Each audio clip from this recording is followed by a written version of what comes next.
Who kept you going then, when you first arrived in Paris? Renoir and Basile. And someone else, who I didn't get to know for a while. I knew he'd work. Everything we thought of as new started with him. When I looked at Manet's work, one world ended and another began.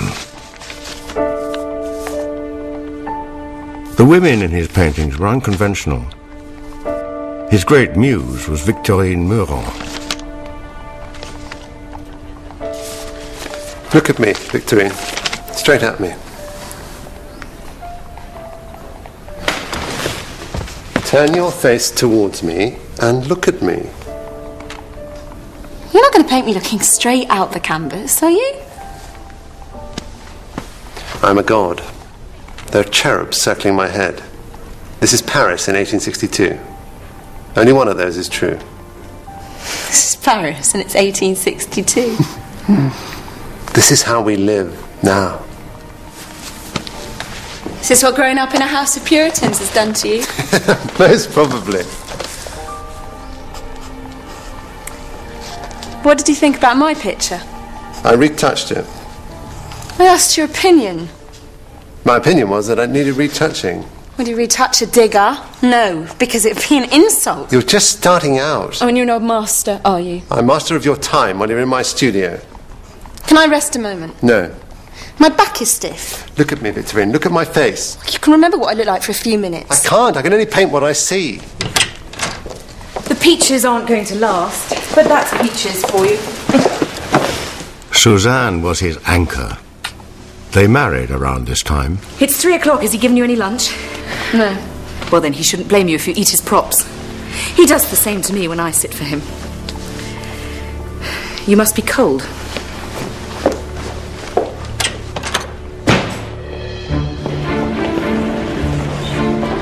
Manet used to say his battlefield was a salon, the state-run art exhibition. Unfortunately for him, the salon wanted artists who would help build the French Empire. Myths, angels and glory. History paintings with a fine finish. Art hand in hand with politics, doing its bit for Emperor Louis Napoleon.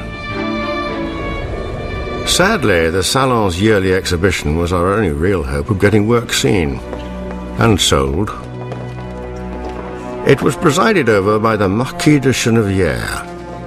His dead hand passed over all the canvases of all the artists who submitted. Gentlemen, a Venus by Cabanel. Louis Napoleon is considering purchasing this for his collection. Look how it swells. Real Ambrosian purple. Beautifully finished. Very subtle shade on the nipples. By one of our medalled artists, so, no vote to be taken. Good God. Who produced this monstrosity? Why has he done this? This painter is a degenerate. It looks like he's painted it with a scrubbing brush. It has no anatomical structure. The world looks to France as a pinnacle of civilization. This painting makes us savages. One would think our great history of art never happened. Refused. So many paintings were refused that year. So many artists complained that the emperor announced an exhibition of all the rejected works. When Paris heard there was a painting of a naked concubine sitting in the woods with a couple of young dandies, well, we all came to see. Déjeuner sur l'herbe. She's not nude, she's naked. Flesh is so white. There's no perspective. And those suits are so dark. It doesn't look finished. So simple. You can see the brushstrokes on the canvas. Such broad areas of light. Such a tangent to nature. She's staring at us. You can see what they had for lunch. It's our world. It's painted our world.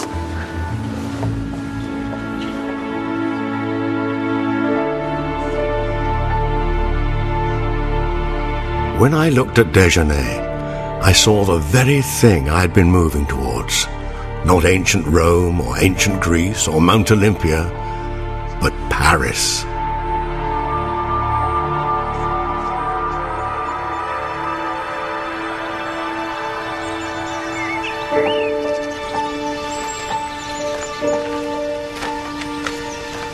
Painted a naked concubine with her clothes in a heap on the floor next to her. That's what I want to paint, Degas. The men of the salon find it hard to admit that women undress in life, let alone in art. Don't you think the salon officials all have mistresses? They all have mistresses, and they probably all visit courtesans. But they don't want to see it in an art gallery. Yes, certainly given me a good kicking for it. Socrates said when he was insulted, "Why should I resent it when an ass kicks me?" Paris is full of asses who won't let me paint what I see. Because they don't want what you see, they want Venus. I see Victorine. They're not ready for you. When will they be ready? I'd say not for a while. You can lead an ass to water, Manet, but you cannot make it think. With friends like Edgar Degas, Manet didn't need enemies.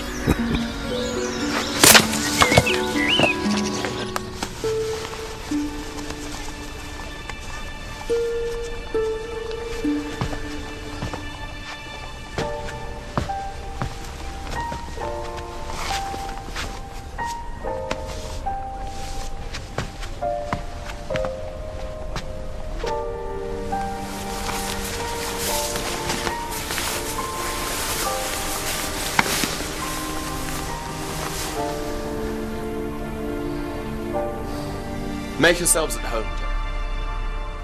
As far as Paris is concerned, this will be seen as more of a crime than a creation. I don't paint niminy-piminy daubs, Degas. This painting is alive.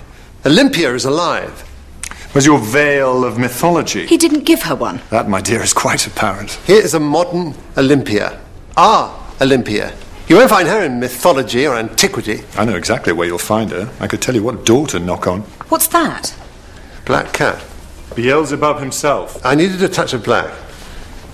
Well, Titian's Venus has a lapdog. Mine has a cat. A lapdog doesn't signify anything sordid.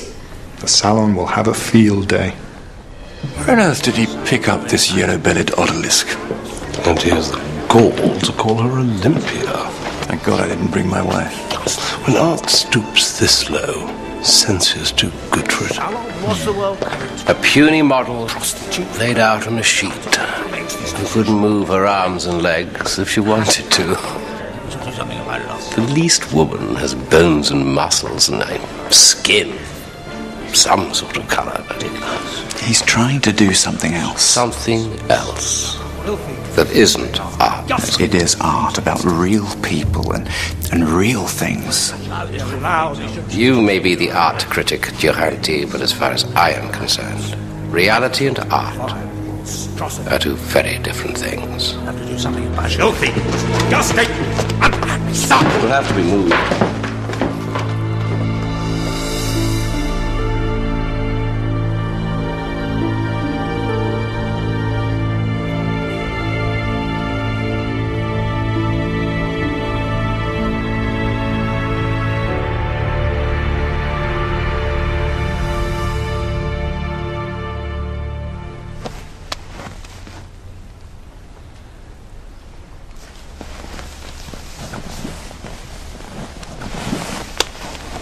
Don't take it off. You'll suffocate.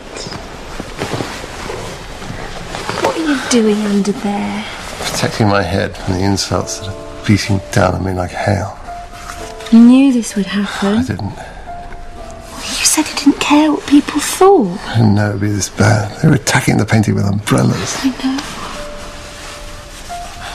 I should roll up my canvases and put them in the ashes. You can't do that. I won't let you. You can't stop me. Yes, I can. It was a shock. The vitriol they unleashed on him. For a painting. The people had never seen anything like it. A prostitute staring at them so brazenly from the canvas. You think that gave them the right to drive him out of the country? You're an art critic. It was shocking. He left the country, fled to Spain. Really? Thought he'd taken a trip to look at Velasquez and Goya.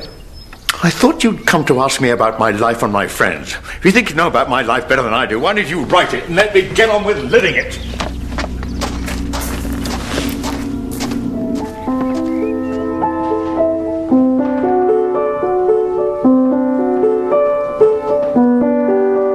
Yes, there's no need to actually play it.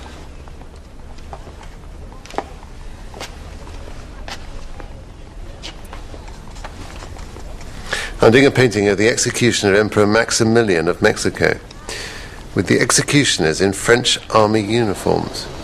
The executioners were Mexican. As far as I'm concerned, our great Emperor Napoleon III was responsible. He put him on the Mexican throne, and when things dragged on, he abandoned him. Edouard, you're shouting. Sorry. You must be careful. These are dangerous times. All my working life, I've been told what I should and shouldn't paint, where and what I can exhibit. How can there be art when there's no truth? They censored him completely. Not only did they refuse to exhibit the painting, they even banned any prints being made of it. He was like a signpost for us, showing us the way.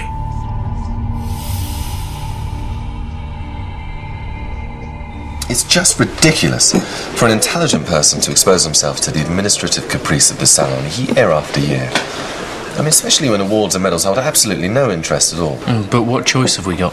We send our work to the salon because we have to, not because we want to. When there isn't anywhere else to send it. I've had one piece accepted. That's all. Ever. You're right. We make no money. We have no success. We end up alone with no outlet for our work, just like Manet says. We should have our own exhibition like Manet. Manet's was a disaster. Doesn't matter. You, Renoir, myself, Degas, Cézanne, Manet. Let's rent a studio where we can exhibit all the works we want, hang them just as we like. And who's going to pay for it? Manet's mother? I'll speak to my family. Really? We're a very attractive proposition. Are we? We'll be a huge success.